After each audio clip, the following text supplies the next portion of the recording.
우리 다 같이 읽겠습니다. 열왕기하 9장입니다. 576페이지에 있습니다. 14절부터 16절까지 말씀입니다. 다 같이 읽습니다. 이에 nim시의 손자 여호사밧의 아들 예후가 요람을 배반하였으니 곧 요람이 온 이스라엘과 더불어 아람의 왕 하사엘과 맞서서 길랏 라못을 지키다가 아람의 왕 하사엘과 더불어 싸울 때에 아람 사람에게 부상한 것을 치료하려 하여 이스라엘로 돌아왔던 때라.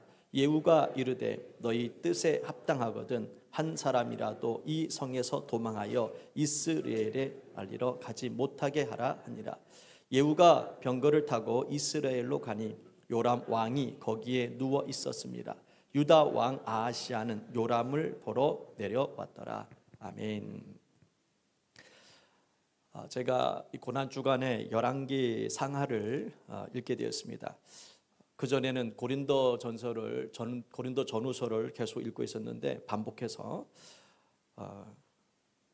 고난 주간에는 열왕기를 읽고 싶어서 읽다가 이 구절 말씀에 금요일 저녁에 말씀 전했으면 좋겠다라는 생각이 들어서 오늘 말씀을 전하려고 합니다.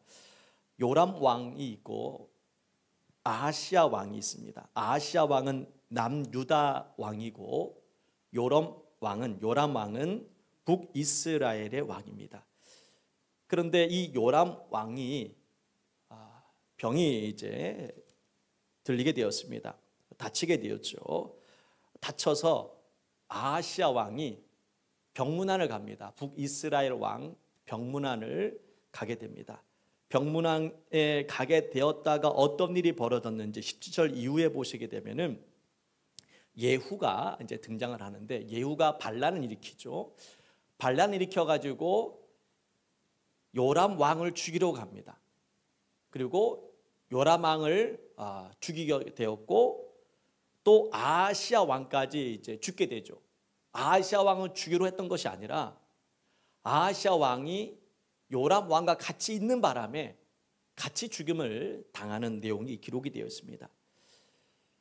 예후가 요람 왕을 죽이려고 쫓아오는 상황이 있을 때에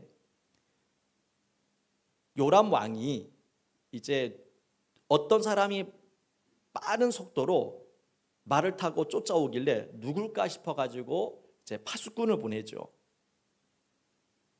그럴 때 이 예후한테 평안하냐라는 얘기입니다. 평안하냐? 라고 했을 때에 17절 내용입니다. 평안하냐라고 물었을 때에 평안한 일이 뭐가 있느냐? 뭐 이런 식으로 이제 이야기를 하게 되죠. 오늘 이 죽음, 요람 왕과 아하시아 왕의 이 죽음을 통하여서 몇 가지를 우리가 살펴보려고 합니다. 왕의 신분으로 살다가 여러분 죽는 것 괜찮은 삶이잖아요. 그죠? 왕의 신분으로 살다가 죽는 것 괜찮은 것처럼 보이지만은 괜찮지가 않았습니다. 비참했습니다. 우리는 가끔 이런 생각합니다. 부자로 살다가 죽어봤으면 좋겠다라는 생각을 아마 해보셨을 겁니다. 나도 좀 세상에 이름을 좀 알리고 힘을 얻고 그래 살다 죽었으면 좋겠다라는 생각을 해볼 겁니다. 그런데 성경을 보게 되면은 이 죽음은 어쨌든 다 맞이하지 않습니까? 그런데 이 마지막 죽음을 어떻게 맞이하느냐에 따라서 비참한 죽음을 맞기도 하고 소망 가운데 죽는 죽음도 있습니다. 오늘 이 왕의 죽음, 유다 왕도 그렇고 요람 왕도 그렇고 아하시아 왕도 마찬가지 그는 왕의 삶을 살다가 비참한 죽음을 맞이했다는 겁니다. 그러니까 이 땅의 삶이 아무리 잘 살았다 할지라도 그 죽음이 비참한 죽음이 있다는 겁니다. 저와 여러분은 이 땅의 삶이 잘 사는 것도 중요하지만 더 중요한 것은 어떻게 죽느냐가 더 중요합니다. 왕의 신분으로 살다가 그렇게 비참한 죽음을 맞이할 것이냐, 좀 극단적인 얘기지만 거짓 나사로처럼 살다가 그래도 하나님 품에 안길 것이냐, 이것은 여러분 굉장히 중요한 질문입니다. 우리는 왕처럼 살다가 죽으려고 하는데 그 죽음이 결코 좋은 것은 아닙니다. 우리는 하나님 안에서 살다가 죽는 그 죽음이 평안한 죽음입니다. 지금 이스라엘 땅은 평안이 없습니다. 왜 평안이 없냐면은 이세벨이 나라를 엉망진창으로 만들었기 때문에 그렇습니다. 그러니까 평안할 수가 없어요. 온갖 우상 숭배와 죄악으로 가득한데 무슨 평안이 있습니까? 열왕기하 9장에 많이 등장하는 단어가 뭐냐면은 평안입니다. 평안. 평안하냐라는 단어가 계속 반복이 돼요. 평안하냐. 이 땅에 평안이 없습니다. 누구 때문에 평안이 없습니까? 이세벨 때문에, 아합 왕 때문에 이 땅에 평안함이 사라져 버렸어요. 다윗 시대에는 평안했지 않습니까? 여러분의 삶 속에 평안함이 없는 이유가 뭘까요? 이스라엘 땅에 평안함이 없는 이유는 아합 때문에, 이세벨 때문에 그렇고 오늘 요람 왕 때문에 그렇습니다. 여러분 가정에 평안이 없는 이유가 뭡니까? 그 이유가 있지 않을까요? 누구 때문에 평안함이 깨졌을까? 이 땅의 교회가 왜 이렇게 무너져 갔을까? 누구 때문에? 우리는 항상 그것을 잘 깨달으셔야 됩니다.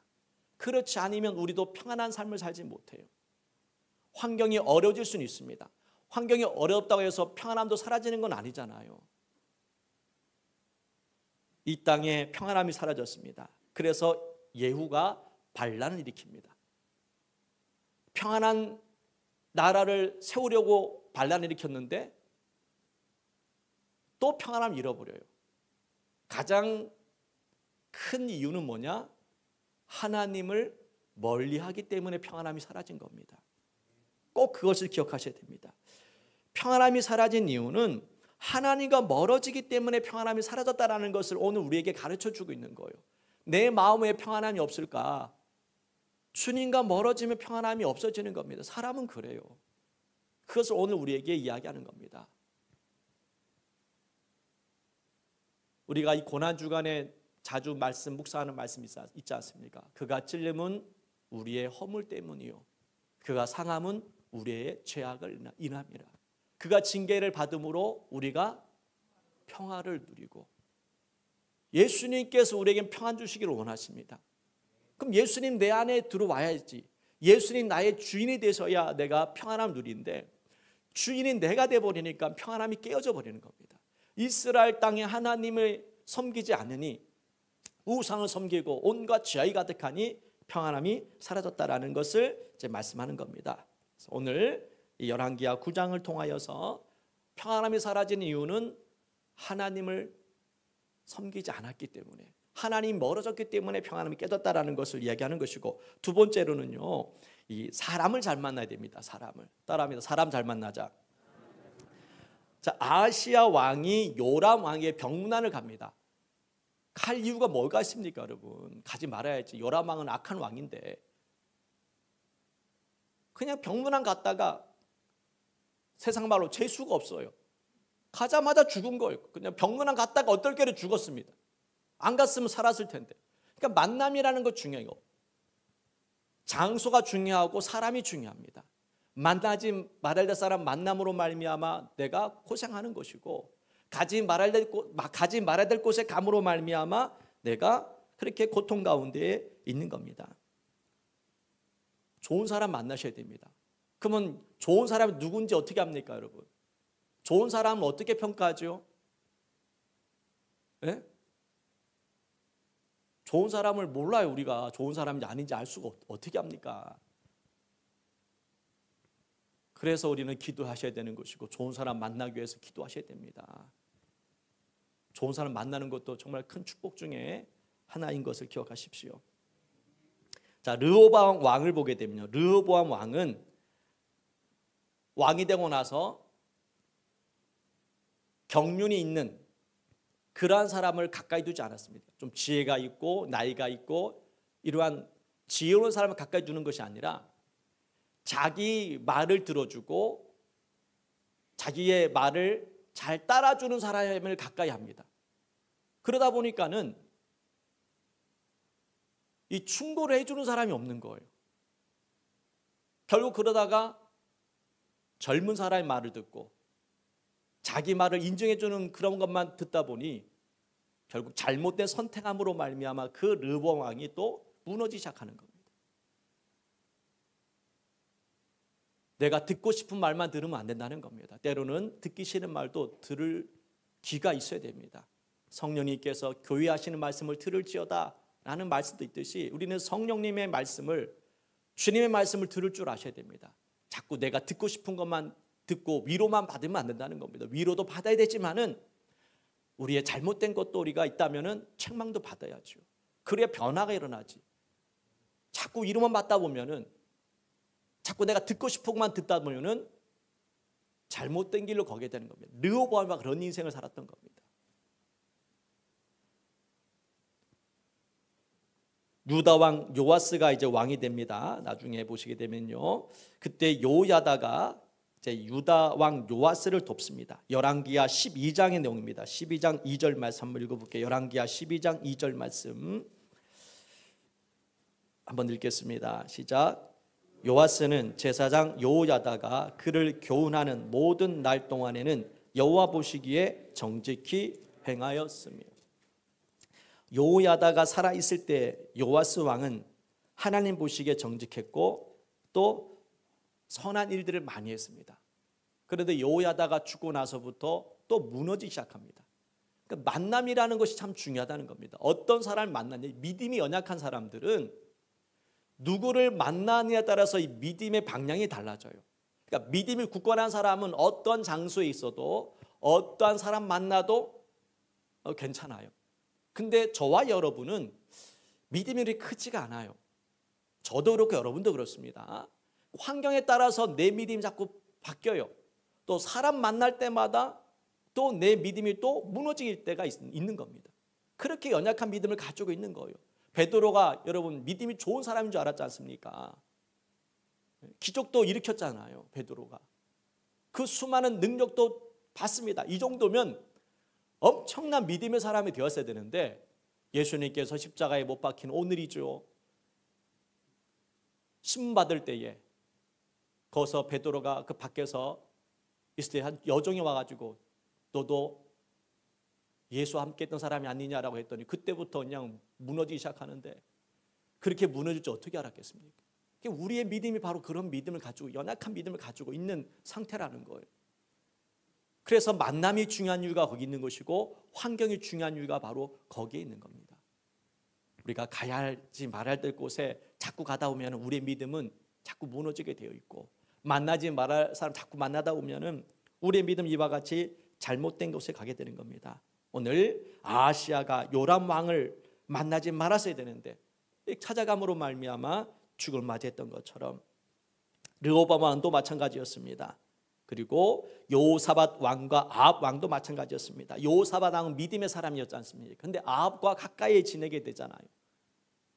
그러다가 결국 여호사밧 왕도 큰 위기에 빠질 뻔했습니다. 죽을 뻔했잖아요. 이게 만남이라는 건 참 중요하다. 그래서 여러분이 세상 사람들 다 만나지 말라는 얘기는 아닙니다. 어느 정도 선은 지키라는 겁니다. 선은 지켜야 된다. 그리고 우리가 가야 될 곳도 있고 가지 않아도 되는 곳도 있다라는 거, 그것을 잘 지키신다면은 우리의 삶은 평안할 수 있는, 평안함을 누리게 될 줄 믿습니다. 내 인생 평안함을 누리기 위해서 그렇게 우리는 살아가야 됩니다. 나의 삶은 하나님의 일들을 감당하라고 우리에게 생명을 주신 겁니다. 잘 먹고 잘 살라고 우리를 위해서 십자가에 죽으시고 우리를 구원하신 것이 아니라 이제 우리에게 사명을 주시는 겁니다. 네가 살았다면은, 생명을 얻었다면은 이제 우리가 해야 될 일이 있는 겁니다. 그 일들을 여러분 감당하셔야 됩니다. 가정에서, 직장에서, 교회에서 나에게 주어진 일이 있는 거예요. 그 일들을 하셔야 됩니다.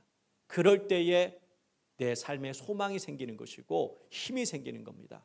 가만히 있다가 천국 가면 되지, 이것이 아니라 나에게 주어진 사명이 있음을 여러분 기억하시길 주의 이름으로 축원합니다. 내가 축복의 사람이 되도록 여러분 기도하십시오. 요셉은 가는 곳마다 축복을 만들었습니다. 축복의 사람이 되었습니다. 아브라함도 마찬가지였습니다. 여러분이 그렇게 되시기를. 우리 옆 사람과 인사하겠습니다. 축복의 사람이 되시길 바랍니다. 예, 축복의 사람이 되시길 바랍니다. 내가 가는 곳마다 축복이 많아. 요셉이 가는 곳에 형통함이 임했고 축복이 임했고, 아브라함이 가는 곳에 축복이 임했던 것처럼 우리도 믿음의 사람이 되어서 내가 이 세상을 변화시키는, 내가 가는 곳이 축복의 땅이 되고 만나는 것이 축복의 만남이 되는 역사, 여러분이 그렇게 만드셔야 됩니다. 그렇게 되기 위해서는 오늘 말씀을 다시 한번 정리해 보면은 만남이 중요하다는 것입니다. 우리는 연약하기 때문에 만남을 잘 가셔야 됩니다. 그리고 두 번째로는 기억될 것은 하나님의 말씀이 내 안에 중심이 있어야 됩니다. 나의 주인은 내가 아니라 주님이시다. 말씀이 내 안에서 늘 이끌어갈 수 있도록 그렇게 여러분 기도하시기를 주의 이름으로 축원합니다. 우리 영상 하나 보고 우리 기도하는 시간 갖도록 하겠습니다. 오늘 우리 고난주간을 통하여서 영상 우리 짧은 겁니다. 보고 나서 우리 합심하여 기도하는 시간 갖도록 하겠습니다. 불 좀 꺼주세요. I was with him when he rode into town, and the crowds gathered round him like a king. The smiling faces joined a sea of branches, 소리 조금만 켜주세요. though they were masquerading in the end.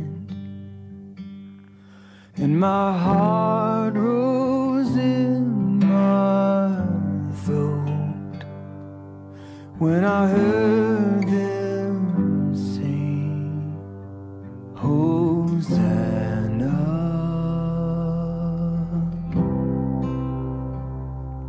in the highest.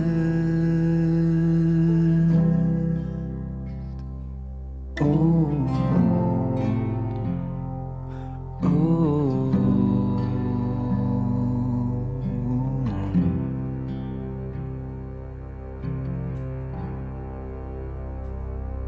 we went upstairs,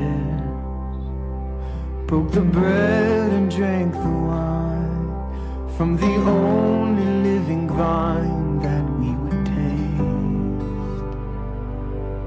And I watched them take him up the mountainside where he was crucified, though innocent.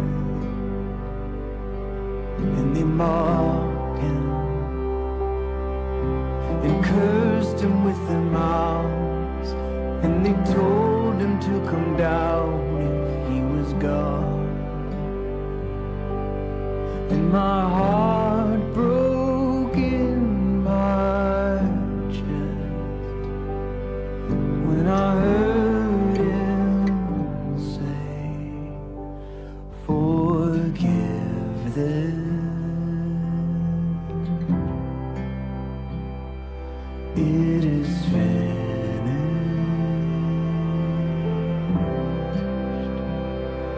Oh, oh.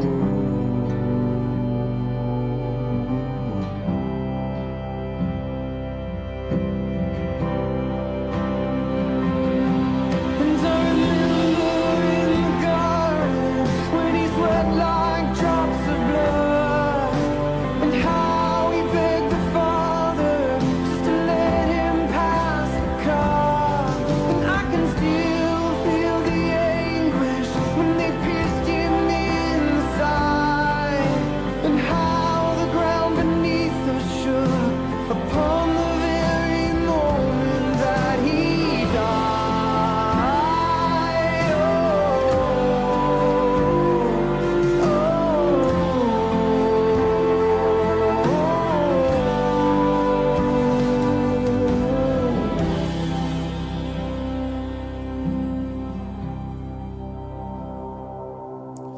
자, 우리 때문에 우리 찬양 드리면서 우리 기도하는 시간을 갖도록 하겠습니다. 예수님께서 저렇게 고통과 모든 수모를 당하신 이유는 오직 우리의 죄를 깨끗하기 위해서 그렇게 당하셨습니다. 유일한 방법이었습니다.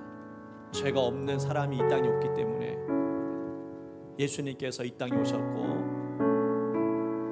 또 피 흘림이 없이는 죄 사함 얻을 수 없다는 하나님의 약속이 있기 때문에 누군가는 피를 흘려야 되는데 다 사람은 죄를 지었기 때문에 우리를 너무나 사랑하셔서 그렇게 십자가에 피 흘리심으로 말미암아 우리가 용서받을 수 있었습니다. 그 은혜를 여러분 기억하면서 우리 찬양 드린 후에 기도하겠습니다.